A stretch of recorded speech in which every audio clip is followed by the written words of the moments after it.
பண்ணணும் அப்படின்னு நினைக்கிறேன். எவ்வளோ பேருக்கு கிரிக்கெட் பிடிக்கும்? நம்ம ஊரில் கிரிக்கெட் பிடிக்காமலாம் இருக்குது, எல்லாம் விடிய உட்காந்து பார்ப்போமே.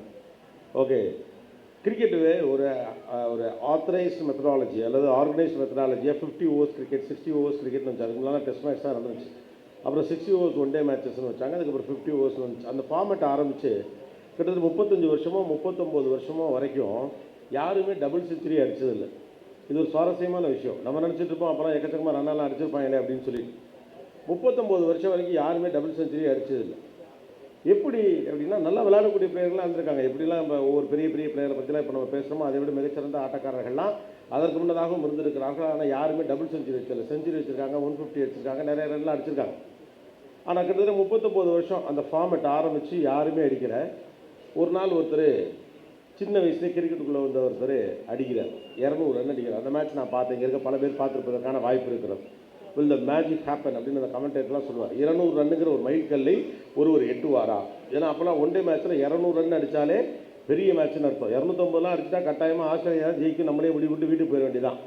இப்போல்லாம் 2020 250 அடிக்கிறானோ. பட் அப்போல்லாம் 50 ஓவர்ஸ் மேட்ச்சில் 250 அடித்தாலே மேட்ச் முடிஞ்சு போச்சு அப்படிங்கிற மாதிரி ஒரு மனநிலையெல்லாம் இருக்கும். அப்போ முதல் முறையாக கிட்டத்தட்ட 39 ஆண்டுகள், கரெக்டாக வருஷம் ஞாபகம் இல்லை, 39 வருஷத்துக்கு அப்புறம் முதல் முறையாக ஒருவர் 200 ரன் அடிக்கிறார். அது வரைக்கும் யாருமே இந்த ஒன் டே மேட்சஸில் 200 ரன் அடித்ததே கிடையாது.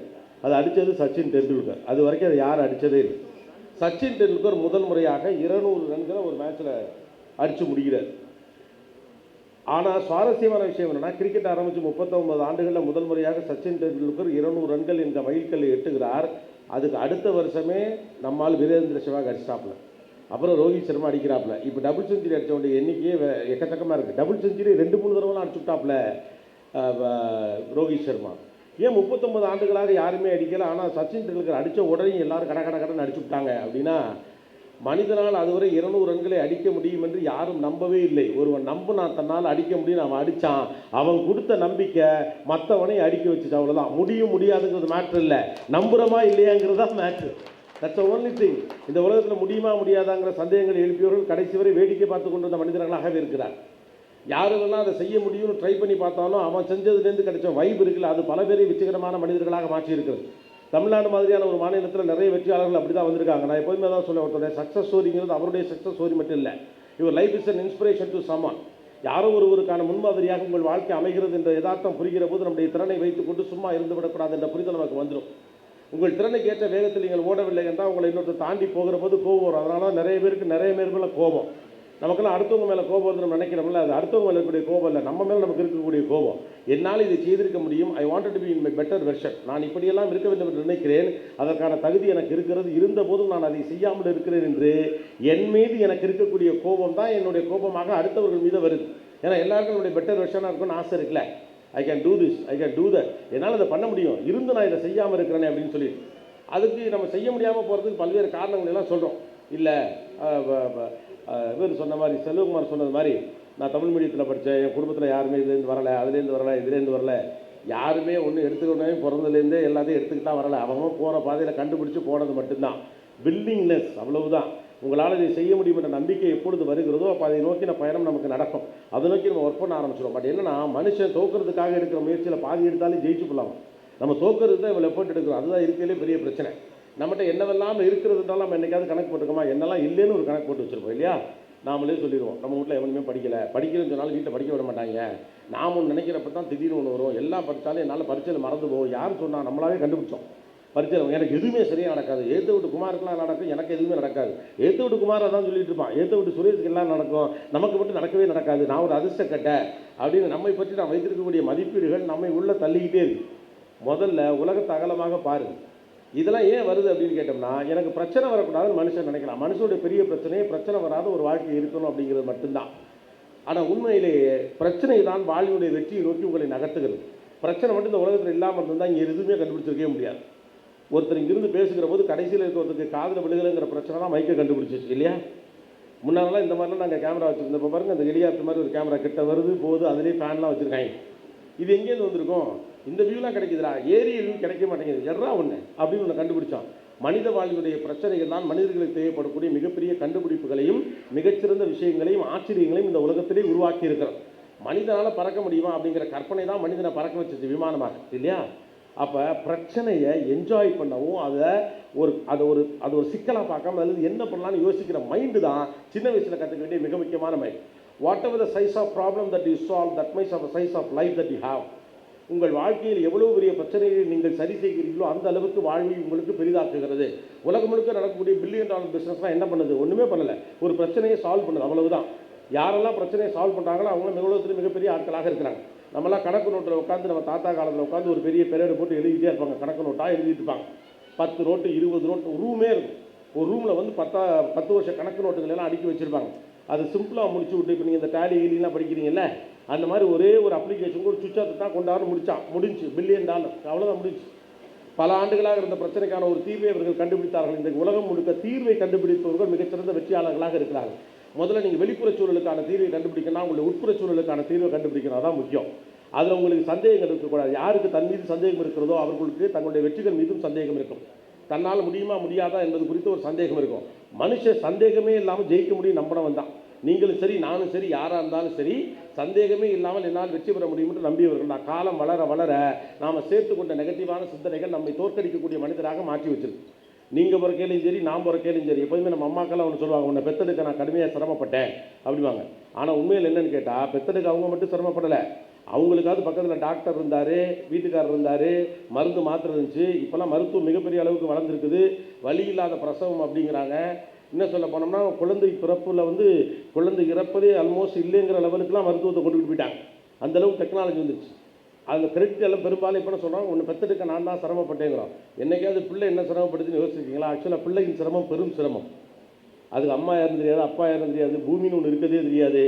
வெளியில் வந்தால் நம்மளை கொஞ்சம் வாங்கலாம் கொஞ்சம் மாட்டாங்களான்னு தெரியாது. அது நான் ஆம்பளை பிள்ளையா பொம்பளை பிள்ளையான்னு தெரியாது. கருப்பா சிவப்பான்னு தெரியாது. வெளியில் வெயிலாக இருக்குமா என்னவா இருக்கும், யார் இருப்பானுவோ, எத்தனை சேனல் இருக்கும், என்ட்ரன்ஸ் இருக்குமா இருக்காதா, ஒன்றுமே தெரியாது. அது வாட்டுக்குள்ளே ஜாலியாக சுற்றிக்கிட்டு இருந்த ஒரு ஆள். அது எப்படி அது தனக்கு இருக்க கன்விக்ஷனில் வெளியில் வருது. நாம் நினச்சிக்கிட்டு இருக்கோம் நாம தான் பெரும் சிரமப்படுறோம். அவர்கள் நம்பிக்கையோடு வெளியே வருகிறார்கள். யாரும் இந்த உலகத்தில் அவர்களுக்கென்று தெரியாமல் இருந்து விட்டாலும் வெளியே வந்து விட உத்வேகம் இருக்குல்ல, அதுதான் அவங்களை உந்தி தள்ளி இந்த உலகத்துக்கே கொண்டு வந்துச்சு இல்லையா? அப்படி நம்பிக்கையோடு சந்தேகமே இல்லாமல் இந்த உலகத்திற்கு வர முடியும் என்ற நாம தான், அப்படி நம்பிக்கையோடு பிறந்த நாம தான் இப்போ ஒவ்வொன்றத்தையும் சந்தேகப்பட்டுக்கிட்டே இருக்கும். என்னால் இது முடியுமா முடியாதா, இது நடக்குமா நடக்காதா, ஆகுமா ஆகாதா. அதனால இந்த வார்த்தையை நான் சொல்கிறேன். ரொம்ப முக்கியமான ஒரு வார்த்தையாக இது சொல்லப்படுகிறது. ரூமி இதை சொல்கிறார், உங்கள் வாழ்க்கையை நீங்கள் தோற்பதற்காக எடுத்துக்கொள்ளக்கூடிய முயற்சியில் பாதி எடுத்தால் கூட ஜெயிச்சலாம். ஏன்னா தோற்கிறதுக்கு தான் அவ்வளோ பேர் ட்ரை பண்ணிக்கிட்டே இருக்கும். மனுஷனுக்கு சந்தோஷமாக இருந்தாலே பயமாக இருக்குது இல்லையா? சந்தோஷமாக இருந்தால் கூட சில நேரத்தில் பயம் வந்துடும். ஒரு நாளைக்கு ரொம்ப சந்தோஷமாக ஹாப்பியாக இருந்தோம்னு வச்சுக்கலாம், அன்றைக்கி சாயந்தரம் உட்காந்து என்ன யோசிப்பீங்க? பெரும்பாலும் இன்றைக்கி ரொம்ப ஜாலியாக இருந்துச்சு, அப்போ நாளைக்கு ஏதாவது கர்மம் வந்து தொலைஞ்சிருமோ அப்படின்னு பயமாக இருக்குது. மனிதனுக்கு சந்தோஷமாக இருக்கிறதா இயல்பான வாழ்க்கை. வெற்றி அடைவது தான் மனிதன் கொண்டு வர்றான் இல்லையா? வெற்றி அடைவதற்கு தான் மனிதனுடைய இயல்பு. ஆனால் தோல்வி அடைவதற்கு தான் இவ்வளோ முயற்சிகள் பண்ணிக்கிட்டே இருக்கும். ஸோ தட் முதல்ல உங்களை சந்தேகம் இல்லாமல் உங்கள் மன அமைப்பை உறுதி செய்து கொள்ளுங்கள். உங்களுக்கு உங்கள் மீது சந்தேகம் வருவதற்கான காரணம் என்னன்னா, நீங்கள் உங்களுடைய பெட்டர் வெர்ஷனில் இல்லாதப்ப என்னால் இதை செய்துவிட முடியாதுன்னு நீங்கள் நினைக்கிறீர்கள். அதனால தான் ஸ்ட்ரெஸ் வருது. நாம் நினச்சிட்டு அதீதமாக வேலை பார்க்கிற போது ஸ்ட்ரெஸ் வருது. அப்படி இல்லை. ஜெஃப் பெசோஸ் அமேசானுடைய ஹெட் என்ன சொல்கிறார் அப்படின்னா, ஸ்ட்ரெஸ் உங்களுக்கு எப்போ வரும்னா, உங்கள் கட்டுப்பாட்டுக்குள் இருக்கக்கூடிய விஷயத்திற்கு உங்களால் தீர்வு செய்ய முடியும் என்று தெரிந்திருந்தும் கூட அதை செய்யாமல் நீங்கள் தவிர்க்கிற போது உங்களுக்கு ஒரு எரிச்சல் வருதில்ல, அதில் தான் ஸ்ட்ரெஸ் வருது. அதிகமான வேலை இருக்கிறதுனால ஸ்ட்ரெஸ் வருவதெல்லாம் கிடையாது. தொடர்ச்சியாக வேலை இருப்பதனால ஸ்ட்ரெஸ் வருவதெல்லாம் கிடையாது. If you are not in your better version you will get agitated. நீங்கள் உங்களுடைய பெட்டர் வெர்ஷனாக இருப்பதற்கான தகுதி இருந்தும் அப்படி நீங்கள் இல்லாமல் இருக்கும்போது உங்கள் மீது ஒரு சந்தேகம் வரும். அந்த சந்தேகம் உங்கள் வெற்றியை தடுக்கும். நம்மளால ஏன் நம்ம பெட்டர் வெர்ஷனாக இருக்க முடியலை அப்படின்னா, நம்மகிட்ட கன்சிஸ்டன்சி கிடையாது. நம்ம வாழ்க்கையில் எல்லா விஷயத்தையும் செய்வோம், தொடரும் வாங்குறதான் பிரச்சனை. எல்லா நேரமே அப்படி தான். இந்த உரை கேட்பது உட்பட விஷயங்களே அப்படி தான். நீங்கள் வந்து பேசுங்க சார், மோட்டிவேஷன் அப்படியே பற்றிக்கிட்டு எரியும் அப்படிலாம் சொல்லுவாங்க. பற்றிக்கிட்டுலாம் எரியாது, நான் வெளியில் போகிறதுக்குள்ள அணைஞ்சிடும். Motivation is not some from outside, it is from inside. மோட்டிவேஷனுங்கிறது வெளியிலேருந்து வரது. அதை தூண்டிவிடக்கூடிய ஒரு ஆயுதமாக பண்ணால் ஒருவர் பேசுவது உங்களுக்கு அமையலாம்.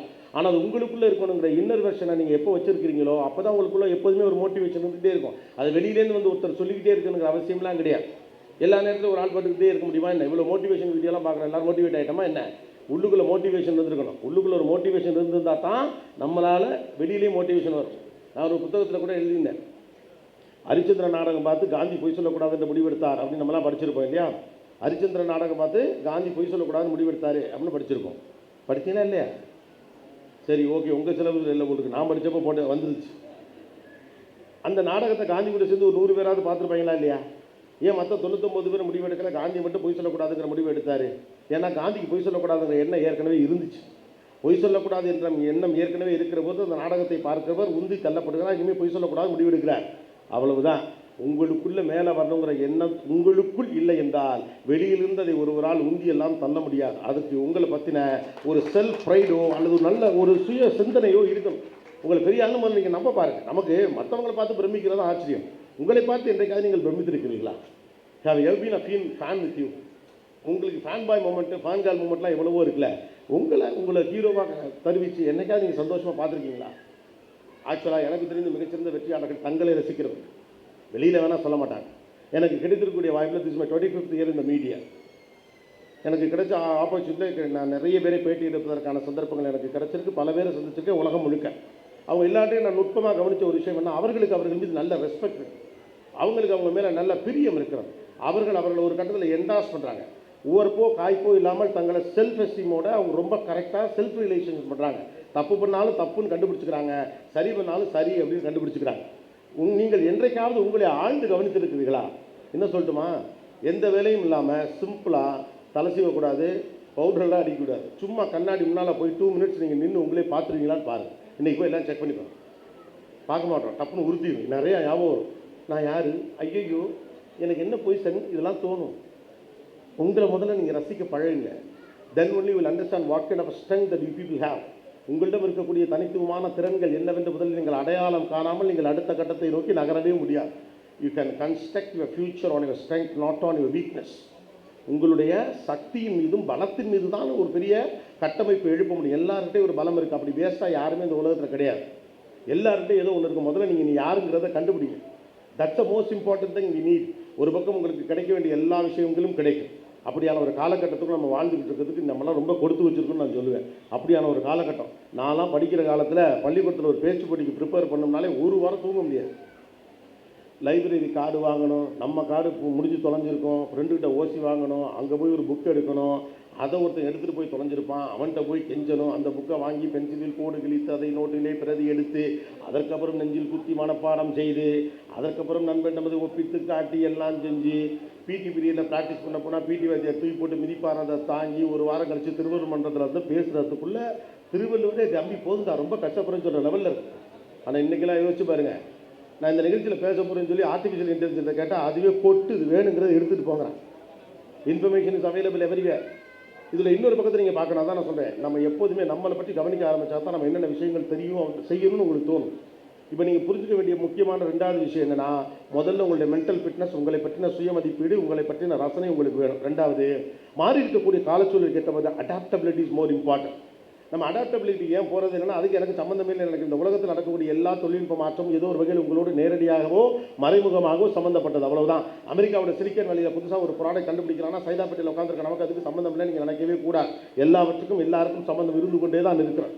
கூகுள்னு ஒருத்தர் எங்கேயோ ஒன்று கண்டுபிடிச்சி என்னமோ பண்ணாங்கிறது உங்களை இம்பாக்ட் பண்ணி என்னைக்காவது நினச்சிக்கலாம். இன்றைக்கி எல்லாத்துக்கும் சித்தப்பன் கூகுள்கிட்ட போய் தானே நின்றுட்டு இருக்கோம். இப்போ அடுத்த ஆர்டிஃபிஷியல் இன்டெலிஜென்ஸ் ரைட்டா.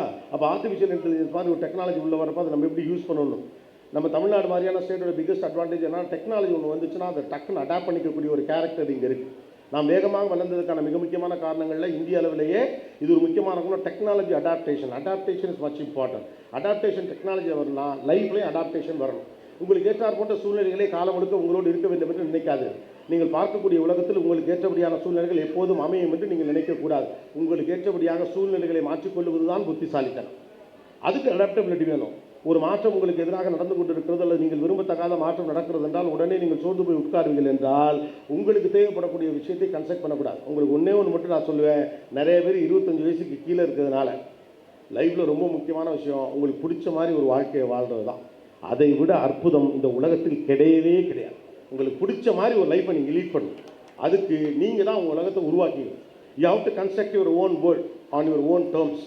Otherwise someone will construct your world. You have to work for it.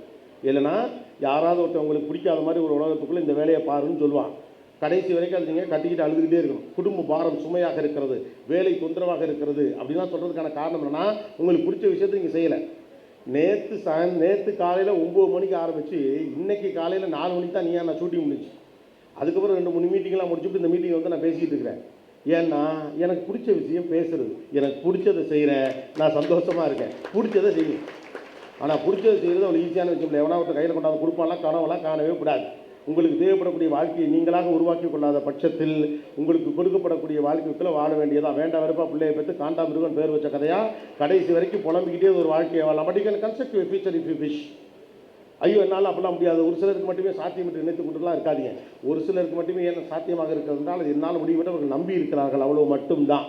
இன்றைக்கி இருக்கக்கூடிய டெக்னாலஜியில், இன்றைக்கி இருக்கக்கூடிய ஆப்பர்ச்சுனிட்டியில், இன்றைக்கி இருக்கக்கூடிய வசதி வாய்ப்புகளில் நீங்கள் கட்டற்று ஒரு அளவை தாண்டி உங்களால் யோசிப்பதற்கான சுதந்திரம் உங்களுக்கு இருக்குது. Information is available. அப்போ அடாப்டபிலிட்டி இஸ் மச் இம்பார்ட்டன்ட். குடும்பச் சூழலாக இருக்கலாம், சமூக சூழலாக இருக்கலாம், பொருளாதார சூழலாக இருக்கலாம், எதா வேணாலும் இருக்கலாம். அதுக்குள்ளே அடாப்ட் பண்ண பழகு. ஓகே, 500 ரூபாய்க்கு வாழணும், 50 ரூபாய்க்கு வாழணும், 1000 ரூபாய்க்கு வாழணும், 10,000 ரூபாய்க்கு வாழணும், எப்படி வாழ்கிறப்ப நிதானமாக இருக்கணும், அவ்வளவுதான். வாழ்க்கை எப்போதும் ஒரே நேரத்தில் இருக்கணுங்கிற அவசியம்லாம் கிடையாது. வாழ்க்கை எப்படி இருந்தாலும் அதற்கேற்றாற்போல் உங்களை தகவமைத்துக் கொண்டால்தான் நாம் வாழ்க்கையை கையாளுகிறோம் என்று அர்த்தம்.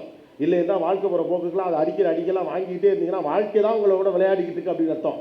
Construct your future on that. Adapt technology, adapt lifestyle changes.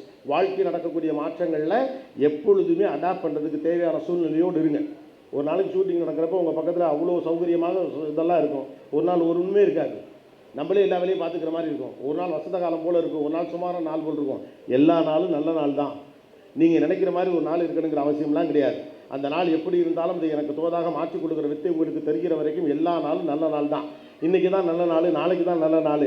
நீங்கள் எந்த நாளெல்லாம் நல்ல நாள் நினைக்கிறீங்களோ அந்த நாளெல்லாம் உங்களுக்கு நல்ல நாள் தான். நல்ல நேரங்கிற என்ன தெரியுமா, நமக்கு நல்ல நேரம் நடக்குதுங்கிற விஷயம் நமக்கு தெரிஞ்சால் நமக்கு நல்ல நேரம் நடக்குது, அவ்வளவுதான். இல்லாட்டி நீங்கள் எந்த இடத்துல இருந்தால் என்ன செய்யணுங்கிற எண்ணம் உங்களுக்கு இருக்குங்கிற வேணுமா அப்படிங்கிறது தான் முக்கியம். Third important thing, the technology incorporation. This is the most important thing. I just wanted to share you people because we are the year of the fastest rapid changing technology. மிக வேகமாக தொழில்நுட்பம் மாறக்கூடிய ஒரு காலகட்டத்தில் நாம் இருக்கிறோம். இந்த காலகட்டத்தில் நீங்கள் எந்த அளவுக்கு ஒரு வேல்யூ ஆட் ஒரு டெக்னாலஜி ஆட் பண்ணிக்கிறீங்களோ, நீங்கள் என்ன பண்ணாலும் சரி அதோட ஒரு டெக்னாலஜி ஆட் பண்ண வேண்டிய அவசியம் இல்லை. ஒரு டெக்னாலஜி ஆட் பண்ணுறப்ப நீங்கள் செய்து கொண்டிருக்கக்கூடிய விஷயத்துடைய அளவும் மதிப்பும் பன்மடங்காக உயர்ந்து விடுகிறது. நீங்கள் ஒரு ரயில் பெட்டியை தயாரிக்கிறீங்க அப்படின்னு வச்சுக்கோங்களேன். ஒரு ரயில் பெட்டியோட விலை 1 லட்ச ரூபான்னு வச்சுக்கோ, சும்மா சொல்கிறேன். அதில் விலை 1 லட்ச ரூபா அப்படின்னு வச்சுக்கோங்க. ஒரு 10 ரயில் பெட்டி நம்ம தயாரித்தோம்னா அதில் விலை 10 லட்சம் ரூபா. 10 லட்ச ரூபா தான் வெறும் 10 ரயில் பெட்டியோட விலை. ஆனால் அதுக்கு முன்னால் இன்ஜினுங்கிற டெக்னாலஜி கொண்டாந்து மாட்டி விட்டு 10 பொட்டியை நீங்கள் இழுத்துட்டிங்கன்னா ஒவ்வொரு பொட்டியும் 1 கோடி ரூபா வேல்யூக்கு மாறிடும். மாறுமா இல்லையா? Technology incorporation, that is easy today.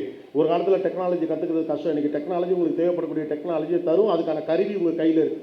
அந்த கருவியை நீங்கள் அடுத்து எப்படி பார்க்க போகிறீங்க? How you are going to see the gadgets that you have. 4வது point, how you are going to see the gadget you have. உங்கள் கையில் இருக்கக்கூடிய கருவிகளை நீங்கள் எப்படி பார்க்கிறீர்கள் என்பது ரொம்ப முக்கியமாக. அது வெறும் ரீல்ஸும் வீடியோஸும் பார்க்கக்கூடிய ஒரு கருவி நீங்கள் நினச்சா அது ரீல்ஸும் வீடியோஸும் பார்க்கக்கூடிய கருவி.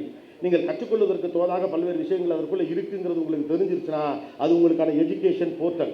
நீங்கள் சந்தோஷமாக ஜஸ்ட் டைம் பாஸ் பண்ணுறதுக்காக யூஸ் பண்ணக்கூடிய அந்த கருவிக்குள்ளே தான் உங்களுக்கு தேவைப்படக்கூடிய அத்தனை தகவல்களும் கொட்டி கிடக்கிறது. நாங்களாம் காலேஜ் படிக்கிறப்ப, ஸ்கூல் படிக்கிறப்ப இங்கிலீஷ் கற்றுக்கிறதுலாம் என்ன பண்ணோம்னா இந்த மாதிரிலாம் அப்போலாம் யாரும் எங்களுக்குன்னு சொல்லிலாம் கொடுக்கல. ஓகே, ஒரு டிக்ஷனரி வாங்கி வச்சுப்போம். ஒரு நாளைக்கு 5 வார்த்தைகள் படித்தல் அப்படின்னு நாங்களே எங்களுக்குலாம் பேசிப்போம். 5 வார்த்தையை படித்து அந்த 5 வார்த்தைக்கு மீனிங் எழுதிக்கிட்டு டெய்லி 5 வார்த்தையாக படிப்போம். அப்படி ட்ரை பண்ணலாமே. நீங்கள் இங்கிலீஷ் படிக்கிறது மட்டும் இல்லை, எதை வேணாலும் ஏதாவது ஒரு புதிய விஷயம் ஒரு நாளைக்கு படியுங்கள் போதும். மண்டையில் ஏறுது ஏறலை, இதனால் எனக்கு என்ன ஆகுது ஆகலை அப்படிலாம் ஒன்று கிடையாது. நீங்கள் பிடுங்குற ஆணி எல்லாமே தேவையான ஆணி தான். அது என்றைக்கு பயன்படலாம் கவலைப்படாது. நான் கல்லூரி படிக்கிற போது டே காலேஜில் சேர்ந்து எல்லாரையும் போல படிக்கணும்னு ஆசைப்பட்டேன். பட் நான் பிபிஏ படிக்கணும்னு நினச்சதுனால அப்போது தேசிய கல்லூரியில் தான் பிபிஏ இருந்தது. ஈவினிங் காலேஜ் தான். எல்லோரும் காலேஜ் முடிச்சுட்டு வரப்போ நாங்கள்லாம் ஜாலியாக 5 மணிக்கு தான் காலேஜுக்கே போவோம். 5 to 8 காலேஜ். அப்போது நான் என்னடா அது நமக்கு ஒரு டே காலேஜ் கிடைக்கல. மற்ற சினிமாலாம் நம்ம பார்த்த மாதிரி ஜாலியாக காலையில் போயிட்டு சாயந்தரம்லாம் வராங்க. நம்மலாம் பார்த்தோம்னா 5 மணிக்கு பூரா போயில ஆஃபீஸ்லேருந்து வர்றப்ப காலேஜ்லேருந்து வர்றப்ப நம்ம போகிறோமே அப்படின்னு நினைப்பு வந்துச்சு. அப்போ நான் என்ன செய்ய மறந்தேன்னா, காலையில் என்னுடைய நண்பர்கள் 9-9:30 மணிக்கு கிளம்பி போகிற போது நான் அவர்களோட போயிட்டு திருச்சி சிந்தாமணியில் இருக்கிற லைப்ரரிக்கு உள்ளே போவேன். நான் லைப்ரரியோடு சேர்ந்து அந்த கதவை திறப்பேன், அவரோட சேர்ந்து டீ குடிப்பேன், அவரோட சேர்ந்து மத்தியானம் லஞ்சு சாப்பிடுவேன். 3 மணிக்கு மேலே கிளம்பி 4 மணிக்கு அங்கேருந்து கிளம்பி 5 மணிக்கு காலேஜ் போவேன். 3 வருஷம் இதுதான் வாழ்க்கை. அன்னைக்கு நான் படித்த படிப்பு இன்னைக்கு வரைக்கும் என் கூட நிற்கிது. அன்னைக்கு நான் படித்த படிப்பு இன்னைக்கு வரைக்கும் கூட நிற்கிது. அங்கு நான் படித்த படிப்புகளை பற்றி நான் பேட்டி எடுத்த தலைவர்களிடம் பேசுகிற போது அவர்கள் புலங்காகிதம் அடைந்து அதற்காக என்னை பாராட்டியெல்லாம் இருக்காங்க. நீங்கள் படிக்கிறது ஒரு நாள் வேஸ்ட்டே ஆகாது, கவலையப்படாதீங்க. இந்த தேடாதீங்க இது எதுக்கு நான் படிக்கிறேன், என்னதுக்கு படிக்கிறேன் அப்படிலாம் இல்லை.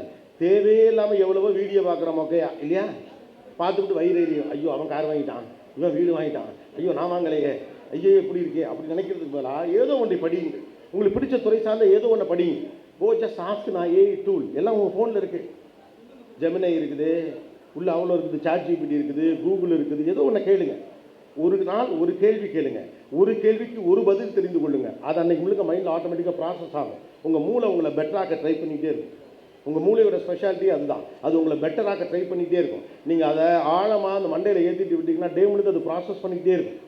ஒரு அரசியல் படிங்க, விஞ்ஞானம் படிங்க, என்னமோ ஒன்று படிங்க, சும்மா ஒன்று படிங்க, அது மண்டையில் ஏறிக்கட்டும். இந்த ஒரு டேட்டா பேஸ், ஒரு ஸ்டோரிங் இருக்குல்ல, அது ஆட்டோமேட்டிக்காக எடுத்து கொடுத்துக்கிட்டே இருக்கும். கட கட கட கட கட கடன்னு கொடுத்துட்டே இருக்கும். It is an opportunity for you people. ஏதோ ஒன்றை படியுங்கள். ஒரு நாளைக்கு ஒன்று கேட்கல, ரொம்ப சுமாரான விஷயமா இருக்கும். இது காம்பவுண்ட் இன்ட்ரெஸ்ட் மாதிரி. 1000 ரூபாய் சேர்க்குறீங்கன்னு வச்சுக்கோங்களேன். ஒரு 1000 ரூபாய் மாதம் நீங்கள் போகிறீங்கன்னா அதுக்கு 10 வட்டி அப்படின்னா மாதம் முடிஞ்ச உடனேயும் 1100 ரூபாயாக அது மாறும். அப்படியே விட்டுட்டிங்கன்னா 1100 ரூபாய்க்கு அடுத்த மாதம் வட்டி, அதுக்கடுத்து 1000, அதுக்கான வட்டி சேர்ந்து வட்டி ஏறுறது மாதிரி 20 வருஷம் கழிச்சு ஒரு பெரிய சொத்தாக மாறி நிற்பதை போல சின்ன சின்னதாக நீங்கள் படிக்கக்கூடிய விஷயங்கள் ஒரு வாழ்க்கையில் ஏதோ ஒரு இடத்துக்கு பயன்படும். எனக்கு என்னங்க பயன்பட போகுது, நான் ஒன்றும் பெருசாக பண்ணாலுங்க, பயன்படாமலே கூட போகட்டுமே. ஆனால் படிப்பதில் கிடைக்கிற ஆனந்தம் இருக்குல்ல, அதில் ஒரு மகிழ்ச்சி இருக்குல்ல, அதை பற்றி ஒன்று தெரிந்து கொண்டுங்கிற ஒரு சந்தோஷம் இருக்குல்ல. Curiosity is the key. நாலேஜெல்லாம் இப்போ கீ கிடையாது. இந்த டைமென்ஷன் ஆஃப் நாலேஜே மாறி போச்சுக்கிறான். முன்னாலாம் நம்ம என்ன நினைப்போம், தகவல்களை தெரிந்து வைத்திருப்பது அறிவு அப்படிம்போம்.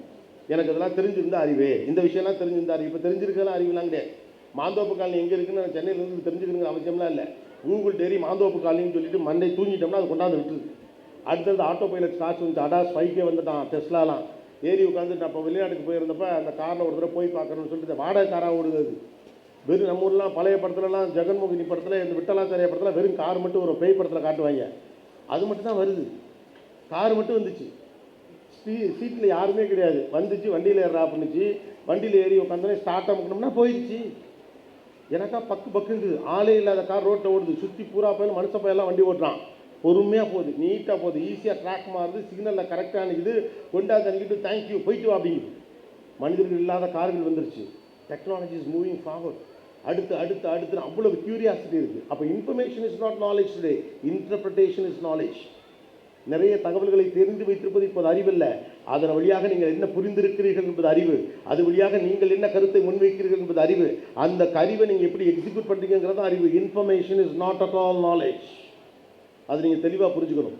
இப்போ நீங்கள் படித்து முடிச்சிருக்கீங்களா, இதை மட்டும் வச்சிருக்கிறது நாலேஜும் கன்ஃபியூஸ் பண்ணிக்காது. இது ஓப்பன் டிக்கெட் தான், இது ஒரு என்ட்ரி டிக்கெட் தான். இதுக்கு மேலே நீங்கள் எப்படியெல்லாம் இன்டர்பிரேட் பண்ண போகிறீங்க, இது எப்படியெல்லாம் டெவலப் பண்ணிகிட்டே இருக்க போகிறீங்க. Daily learning becomes a mandate today. நீங்கள் தினசரி தொடர்ச்சியாக வளர்ந்து கொண்டு இருந்தே ஆக வேண்டும். அதை டயரிங்கெல்லாம் கிடையாது, எக்ஸைட்டிங்காக நீங்கள் பண்ணி தான் ஆகணும். அதுதான் ஆர்டர் ஆஃப் த டே. ஏன்னா நேற்று இருந்து இன்றைக்கி இல்லை. ஒரு ஃபோனை வாங்கிட்டு வெளியில் வந்து அந்த ஃபோன்லேருந்து ஃபோனை போட்டு நான் புதுசாக ஒரு ஃபோனை வாங்கியிருக்கேன்னு ஒரு ஃப்ரெண்டுக்கிட்ட ஃபோன் பண்ணி சொன்னோம்னா அவன் சொல்கிறான் இந்த ஃபோனு பழைய ஃபோனு, நீ வாங்க போகிறப்ப புது ஃபோன் வந்துருச்சுங்கிறாய். அவ்வளவும் பழசாயிடுது, அவ்வளவும் பழசாகுது.